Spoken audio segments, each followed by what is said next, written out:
Hello, everyone.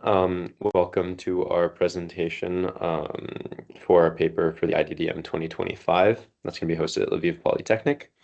Our paper is Hierarchical Classifier Implementation upon YOLOv8 and Synthetic Data Usage for Medical Instruments and Their Sorting. The five authors here are Roman Mysiuk, myself, Liliia Lyashkevych, Petro Kulyk, and Iryna Mysiuk.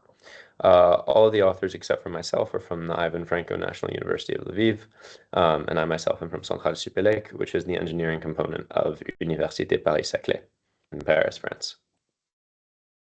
So first, we'd like to start off with the problem we're trying to solve. So this is sterilizing tools at the First Medical Union of Lviv and generally to all hospitals. So first, we look at the life cycle of how tools get sterilized. They start off in the sterilization department, are then transported to surgery, where doctors and nurses will, use the tools. They're then transported back. From surgery to the sterilization department to be cleaned, and within the sterilization department, they're sterilized. Despite this being, the shortest text we put here, this is the step that has the most components, or a step that has many components. During this step, we first have to sort the tools. The way it's done currently is it's being manually sorted by this team of 7 people at St. Pantaleimon, in specific, where they're sorted into bins of similar tools. Then they're rinsed by hand, so they're hand washed. Then they're machine washed in industrial machines, and then finally they're sterilized fully, where they're heated to eliminate any remaining microbes. What we can look here is that in this first step, this can be optimized using artificial intelligence. We have many frameworks. So we have YOLO, we have the TensorFlow model, object detection model Zoo. We have many existing frameworks to optimize these to sort objects. So what we decided to do is we decided to investigate this. Naive object detection models are a perfectly valid solution for this. They work well. They have a high, especially the ones that are currently online, they have high accuracy. So on a balanced data set, they can give up to 95% accuracy. And again, because TensorFlow and YOLO are so optimized, there's very quick training that we can do, even when we're as resource constrained as we are. However, 95% is good, but it still requires there to be supervision, because 1 out of 20 mistakes is still a solid amount, and is something that we would want to try to improve. Right now, our main issue with why we also decided not to do this was because of how long data capturing takes, or not data capturing, but the preliminary data collection takes. In general, the first collection is done in 2 steps. You first have to take the image, so you have to take a picture of it. That about 20 seconds per image. You then have to give it a title, and then also labeling. This is the complicated part, and this is the part that really is extremely time consuming, and it takes up to a minute per image. Anybody who's done object detection knows that when you're labeling this XML and you're drawing this bounding box, and you have to be pixel precise as to what the edge of it is, as to what like the top left corner and what the bottom right corner are. Everyone knows you have to be very, very specific, and it takes lots of passes to get through. This is like a 1 minute per object per image. So it's like when you have images that have multiple objects on them, it might even take longer than this. Unbroken in the First Medical Union doesn't have a massive team of data scientists to help us label this data. So instead, what we asked them to do is we asked them to take pictures of their tools that they're going to use, and only in the 2 different main angles. So from the top, and then mirrored, so from the bottom. And so that would be the 3D like image that we asked them to take on a green screen, so that then we could automatically label and augment the data to provide to our model a much larger data set than just the 2 or 3 initial pictures for each object that was provided to us. So we had them take an image on a green screen. we extract it using using a mask, simple in Python, using a mask that detects, the minimum x, the minimum x value of our object within our green screen, maximum x value, minimum y value, maximum y value. And then what we do is we augment that. So first we apply noise to the object, standard Gaussian noise. Then we apply random sizing and scaling to the image. For the sizing and scale, what we decided was to take between 0.75 and 1.25 times the size of the initial image. That's purely empirical, could be anything else. For rotation, we decided to rotate it, again, in a uniform distribution, anywhere from 0 to 360 degrees, so it could be rotated however much it needed to be. Then also put a random background behind it, as well as implement a shadow and then vary the number of objects per image.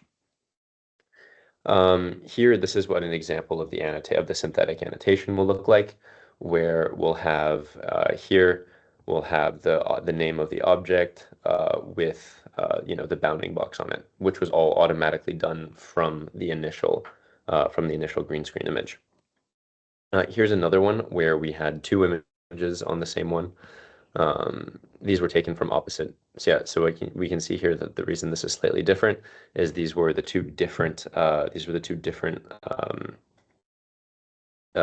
visibility, like edges or pictures of the image that were taken by Unbroken or by our team at the First Medical Union that were both randomly selected to be put onto this image. So that's why it's not the exact same one, but it's the same object. We also decided to, when we were doing this, to throw in dummy objects to increase generalizability. So here we can see a detection. We can see like one of our example predictions, which includes both the medical tool here, as well as two other ones that we threw in. So a coin and an astronaut. It detected all of them well. They all, far exceeded the confidence threshold of, 50%, but they only one is useful. However, this was done so that we could generalize, so that our feature space would be more, intact and more generalizable. Another thing we decided to do is we decided to do hierarchical modeling. So take into account the relationships between tools. In general, what we found was surgical tools are specialized, or they're categorized into cutting instruments, holding instruments, retracting instruments, and suturing instruments. And these were like the empirical values or the empirical categories that we found. What our assumption is that a model would confuse these more than others. We have in a paper, a different paper, a way of doing this computationally or numerically. But here, this is just the our general like theory here. So what we decided to do is we could make a hierarchical classifier where we'd have a shared backbone that would have the feature space of all of the images combined, but that it would classify, it would not output as a naive classifier would. It wouldn't output the object directly. It would send it to another specialist. So it would say, instead of this being this object, it's in this family, and then send that to a specialist to identify that. So here, for example, if we have our families ABC, so these three are more similar, DE more similar, FG more similar, and H just by itself, we would have our shared backbone send this information or send the picture to the specialist one if it detected AB, if it thought it detected something in the family of A, B, or C, to specialist 2 if it thought it detected something in the family of D or E, to a specialist 3 for F or G, and then to a redundant, but because we're using recursion here, one-way specialist of H. This is what our training looked like for this. We ended up with very high mean average precision, and then when we were looking at 95% confidence, we still ended up with a very, very high value. These were the numerical values we can see, as well as the box size distribution, so how well it detected, the bounding boxes, how well it, as well as how well it predicted, so how confident it was. Here's some sample predictions that it had. So here's of course, with the dummy images, So we have our astronaut here. We have this here. It managed to detect. It always detected something. Or at least from the images we could find, it always detected something. We'd like to acknowledge our gratitude to the IT department of the Lviv Territorial Medical Union, so 1TMO, for their support, and with special thanks to our clinic reference Petro and Maxim Nakonechny.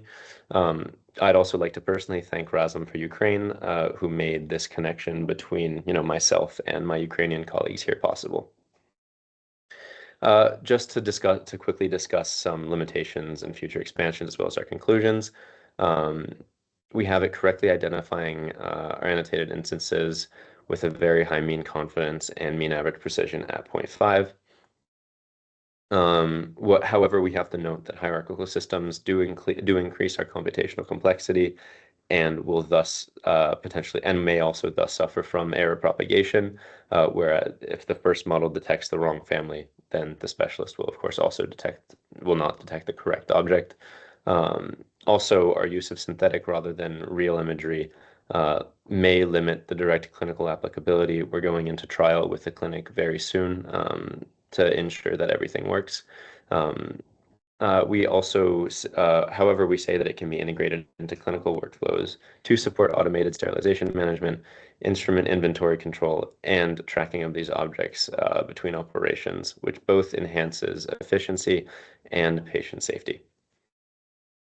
Thank you.